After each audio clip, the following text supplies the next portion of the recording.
সওম আদায়ে সক্ষম হতে হবে। এটা অতিরিক্ত কেন? সক্ষমতা থাকতে হবে। সওম আদায়ে সক্ষমতা, এগুলো 5 নম্বর শর্ত। কুদরত, আল কুদরতু আলা সওম, আল কুদরতু আলা সওম, এটা কি জন্য বলা হয়েছে শোনেন তাহলে। এইটা এটা ওদের কোনোটা ওইটার ভিতরে পড়ে না, কোনোটার ভিতরে আলাদা একটা মাসালা চলে আসবে। কেন? কারণ এই লোকের সমস্যা কি, যে এ করতে পারতেছে না কেন? একটাই কারণ যে অধিকাংশ কাজ করতেছে, অথবা এমন জায়গায় আছে যেখানে অনেক লম্বা টাইম থাকতে হচ্ছে তাকে।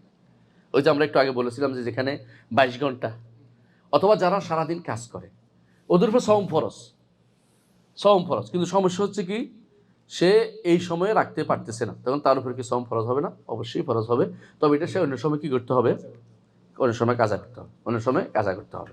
আর যারা এই ফতোয়া দিবে, এখন অনেকে দেখি শুনলাম দুর্ভাগ্যবশত অনেক ব্রাদাররা আর কি, আধুনিক ব্রাদাররা, তারা বলে যে রিক্সাওয়ালার উপরে সওম ফরজ না। কথা ঠিক না, রিক্সাওয়ালার উপরে সওম ফরজ, তাকে অন্য সময়ে পোষায় নিতে হবে। যদি কোনো রাখতে না পারে অন্য সময় রাখবে, কিন্তু তাকে এটা করতে হবে, ফরজ তার উপর আছে। আরেকটা হচ্ছে, যদি সে রাখতে না পারে অসুস্থতার কারণে, আলাদা মাসালা আসছে তার জন্য। অথবা যদি এমন জায়গা যেখানে তার জন্য লম্বা টাইম রাখা তার জন্য সম্ভব হচ্ছে না, তো অন্য সময় কাজ করবে, আমরা আগেও গেছে গা।